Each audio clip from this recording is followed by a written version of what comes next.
Welcome back to the channel from the bustling historic city of Georgetown, the capital of the Malaysian state of Penang. I'm staying in a guest house in the heart of the city's historic district, which is a World Heritage Site famous for its well-preserved British colonial architecture. That architecture reflects Georgetown and Penang's role as Britain's first colony in Southeast Asia, founded by Sir Francis Light on behalf of the British East India Company in 1786. But before I go any further, I think I should clean up some nomenclature because, trust me, it can be confusing. Georgetown is on densely populated Penang Island in the Strait of Malacca, off Malaysia's coast beside the Andaman Sea, which is part of the Indian Ocean. Even though Georgetown and Penang are often used interchangeably, the state of Penang includes not only the island, but also part of the Malay Peninsula across the strait. And while Georgetown has a population of about 800,000, that's a bit misleading. The entire urban zone of Penang, both the island and the mainland portion across the bridges, constitutes a metro area of nearly 3 million people. It's also one of the most culturally, ethnically, and religiously diverse places in all of Asia, which may explain why foodies consistently rank it as among the world's best places to eat.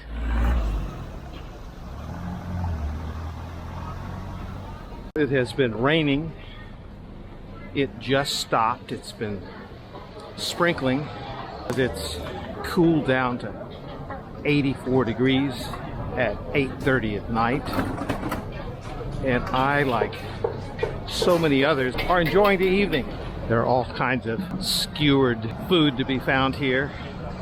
This street is not cordoned off to traffic. There's still plenty of room for people to move about.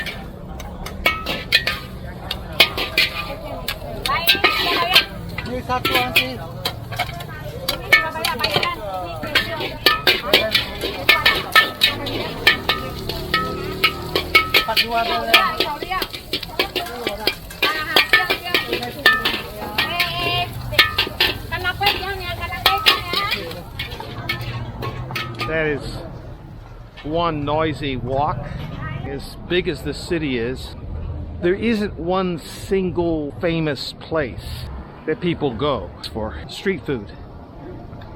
There are many such places, although there are street courts galore and areas where you are protected from traffic. Here, the traffic goes on, the sidewalks just expand into the streets, and people enjoy dining long into the night.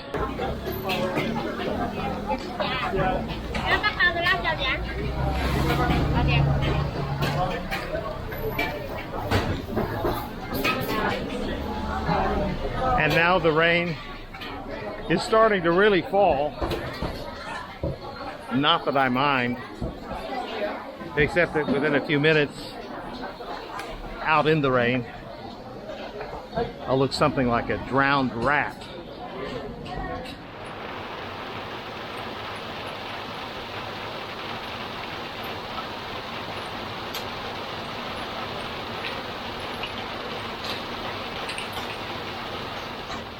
It's very pleasant to feel the rain after a blistering day. Actually, the evenings can be blistering as well until late into the night in this one-time tropical jungle that's still very tropical. So you think of a former British colony with lots of well-preserved colonial buildings, and you could be forgiven for thinking of this place in a kind of one-dimensional way, but boy, would that ever be a mistake.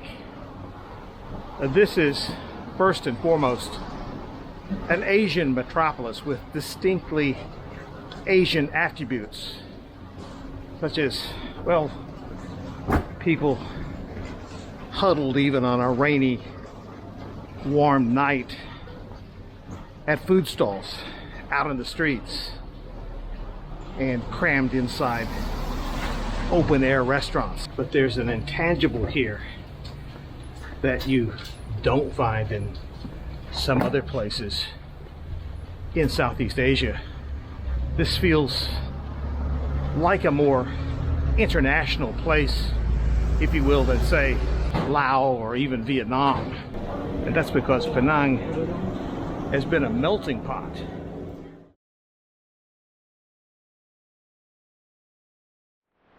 Well, I've taken a 5-mile bus ride from the center of the historic district where my guest house is located for what I hope is a splendid view of Penang and the city of Georgetown. I should be about a 10-minute walk to the funicular that will take me to the top of Penang Hill.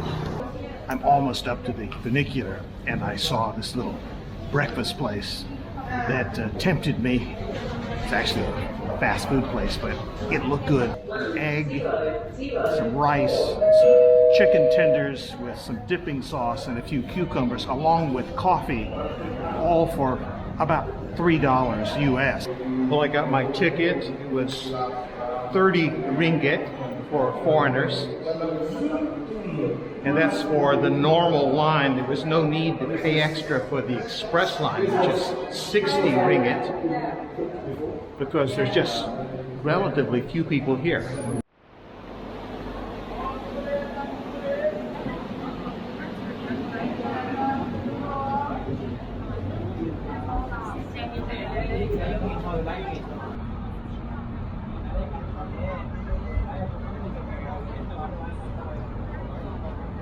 You don't really get to see a lot while in the car going up because it's shrouded in forest on each side.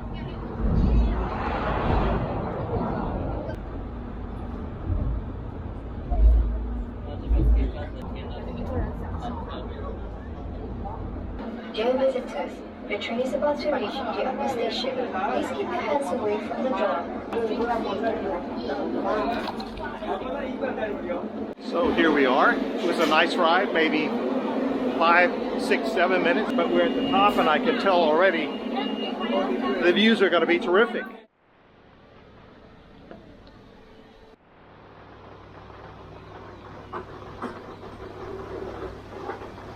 It's palpably cooler up here.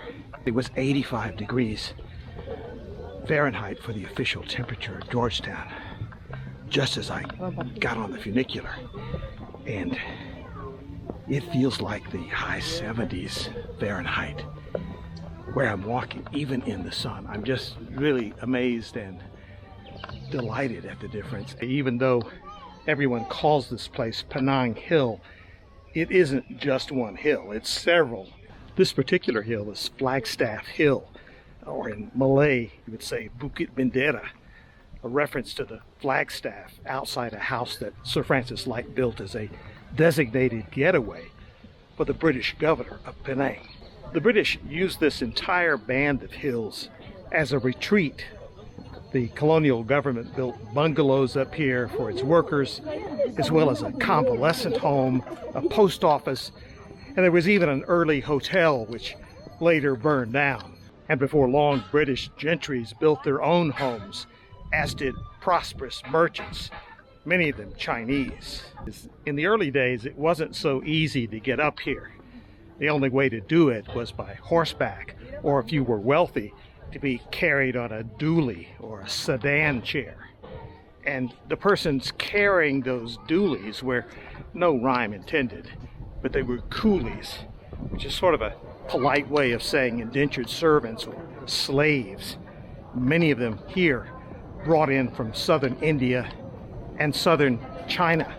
In the early 1900s, they built a railway, but there were technical problems and it was abandoned. The current line, as originally designed, opened in 1923, and that led to a spate of new development and gave Georgetown a major holiday and weekend retreat. These days, more than 1 million people a year come up here on the funicular. And what greets them, of course, is a spectacular view over the city and the channel between the island and the mainland.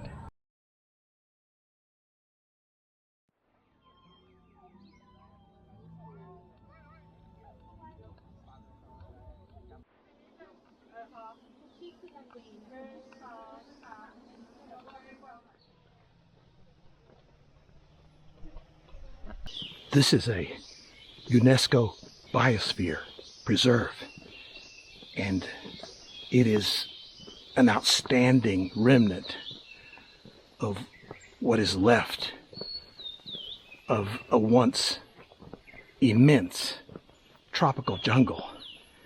A tropical jungle that covered this entire island until the British arrived. It is spectacular just being here on a quiet morning when relatively few people are around.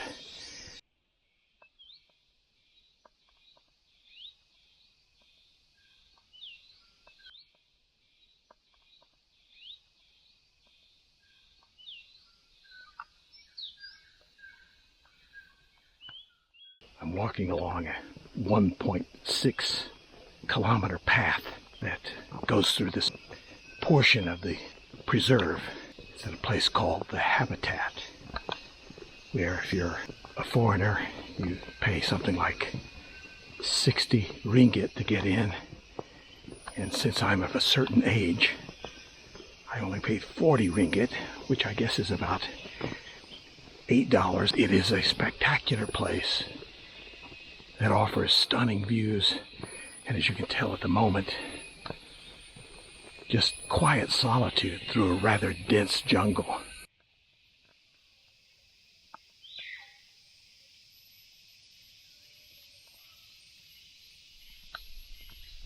From the moment the British settled this island, they sought to set up an escape as soon as they could, a park-like escape, and so the development occurred up here in these wonderful hills. And as part of that plan, some parks were laid out, including one that meandered through the site that is currently a biosphere preserve. And thus there's a piece of history to this place, besides just the ecological delights that you enjoy. This suspension bridge just goes on and on in about 3 segments. This is the 3rd segment I think I've been on. Collectively, it's called Lemur Walk, and that should give you a hint that this is an active lemur environment.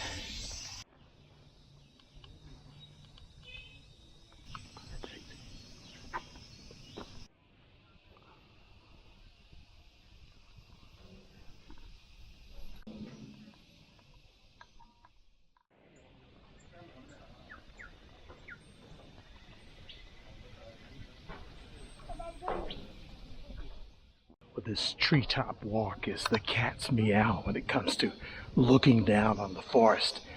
It's been exquisitely positioned here so as not to disturb the vegetation around it, and it's literally in the middle of this jungle preserve. From here you can see all the way across the bay to the mainland of the Malay Peninsula. It's a 360-degree circle, and it's gorgeous with nothing but forest sounds, the sounds of birds and crickets and cicadas. Well, I haven't seen a dusky leaf monkey or a lemur, but I do not feel shortchanged. There are a few other places in Asia where the British played such a prominent role as in Malaysia.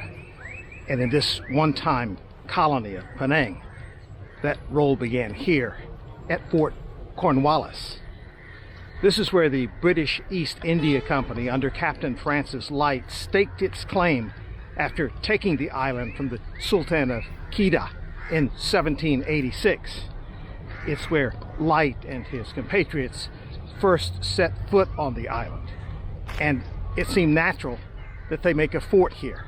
This fort, or what's left of it, occupies a point on the northeast side of the island overlooking the channel that separates it from the mainland.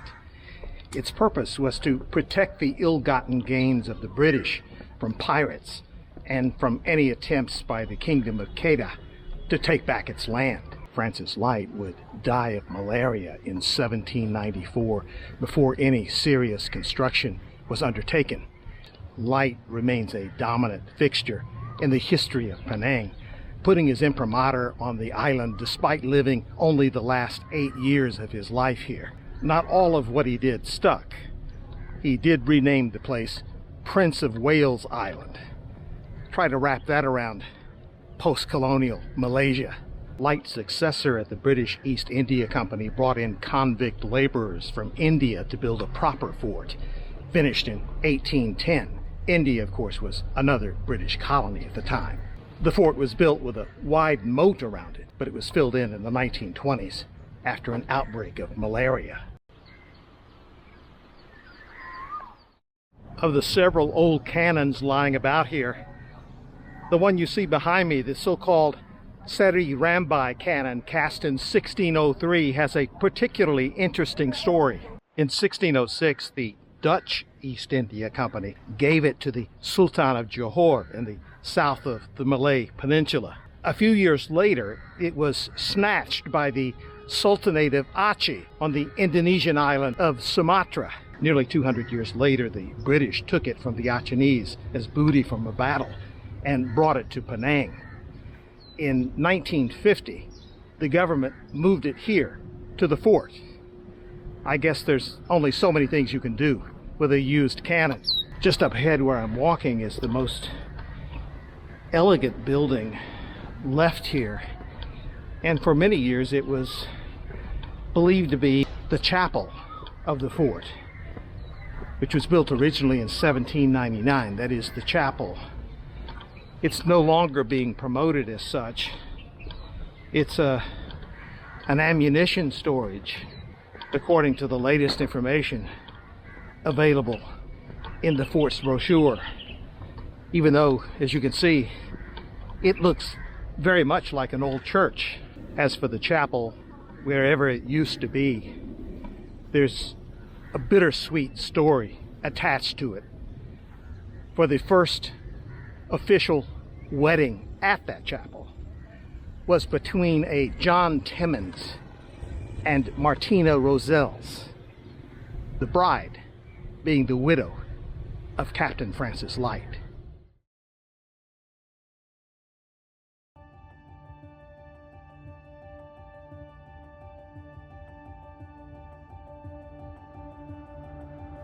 You need not spend much time here to appreciate that Penang is a special place. The evidence is everywhere. In its nooks and crannies, its hidden spaces, its sweet aromas, and the sweet sounds of its streets.